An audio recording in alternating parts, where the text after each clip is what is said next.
Hi there. Today I'd like to talk about a widely known cognitive strategy called thought stopping. The concept is based on the observation that most of our upset in life comes not from the outside world and all the things that happen to us, but from our thoughts. The human brain is capable of reacting to the outside world. For example, if you witness a car accident, you're likely to feel some upset. But even here, the amount of upset will be influenced by your thinking. If you think that was just an inconvenient fender bender, it'll be a little upsetting. If you think that probably killed the people in that car, it'll be even more so. So even right at the time, our thoughts are important.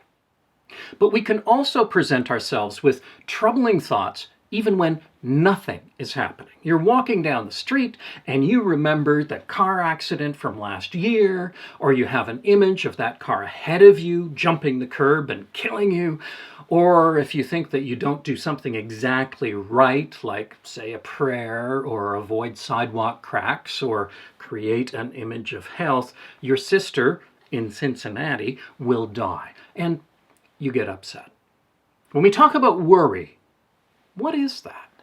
Well, mainly it's us becoming upset by dwelling on stressful or tragic things that aren't actually happening right now, and that may never happen. The plane tomorrow won't crash. Cousin Zelda won't get drunk at your wedding next month. That asteroid they just discovered won't hit the Earth.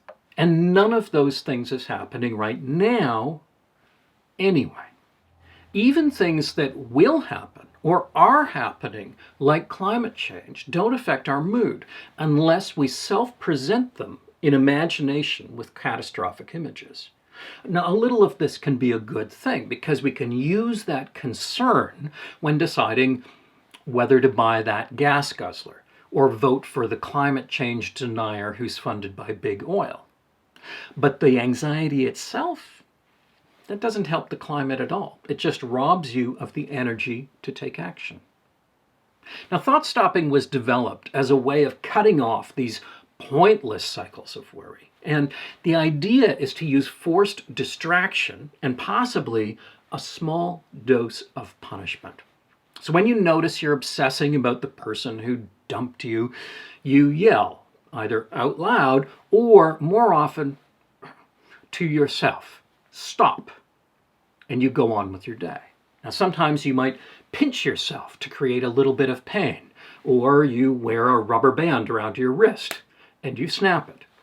Now, the idea is that you begin to associate that thought with a little pain, and your mind learns through punishment to avoid that topic, or at least to avoid that unproductive kind of worry. Well, this all sounds perfectly reasonable. There's only one problem. It doesn't seem to work for most people. That's like a lot of things in life. It seems like a good idea, but it just doesn't work.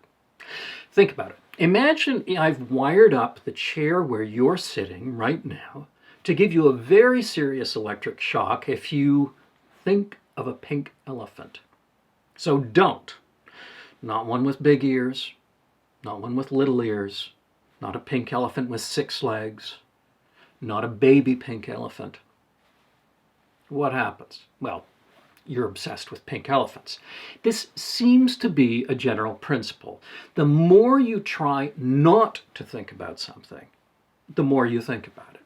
This is an issue, for example, in post-traumatic stress disorder. Often people try not to think about that terrible thing that happened. They try to stuff it into a closet and put it away. What does it do? Well, it just bangs on the closet door to get out. The treatment for post-traumatic stress disorder usually involves deliberately opening that closet door and letting the memory come out and out and out. And like a horror movie that you've watched 100 times, eventually you tend to stop reacting to it. Now, that's a gross oversimplification. That's part of post-traumatic stress disorder therapy, not the whole thing. So don't take that as my essay on treating trauma reactions.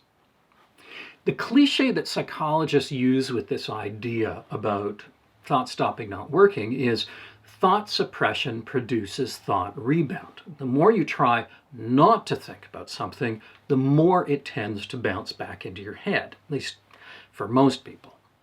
So what do we do instead? Just give up? Well, not really. If it's a set of thoughts that you haven't really worked out, like, what are the odds, really, of the plane crashing? Or, does stepping on cracks really kill my relatives? Or, does me crying in bed stop climate change? Well, then we might really think through those thoughts until we get to the realization that our thinking is a bit wonky, or that the worry, even for something real, doesn't actually help. Well, then we might use a kind of mindfulness strategy to set down the worry and return to the real world in the present. Right. Well, they did dump me. What was I going to do today? Oh yeah, clean the bathroom. Well, let's clean the bathroom. Let's notice the trees and the people as I walk. Let's get back to that work task. Let's notice the taste of my food. The slogan I sometimes use for this kind of idea is, don't block it out, crowd it out. In other words, don't try to stop having these thoughts by thought stopping or trying not to think about anything. Instead, try to get more involved in your real life and direct your attention there. The more engaged we are in life, the less our brain tends to overcycle on these pointless or unhelpful worries. Now notice, this isn't about suppressing those thoughts. Oh no, I can't think about that or it'll make me crazy. Let's force myself into busy work, quick. That's not it. It's about gently setting the worry down and going back to your life. Okay, I can make myself sick thinking about climate change, but that's not going to stop it. Where am I? Oh, I'm in the car lot. Well, the car I buy won't stop climate change.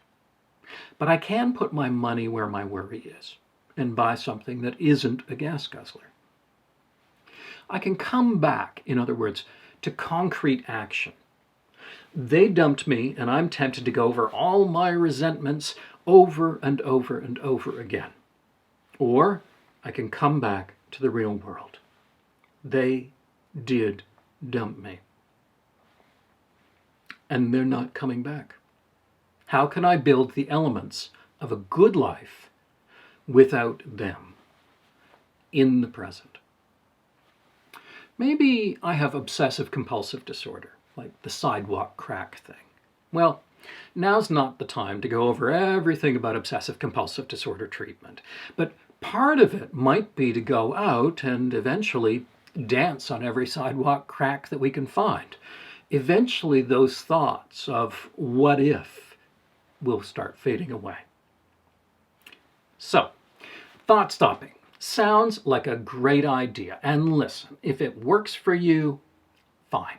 Especially if you find that it works in the long run for you, not just short term.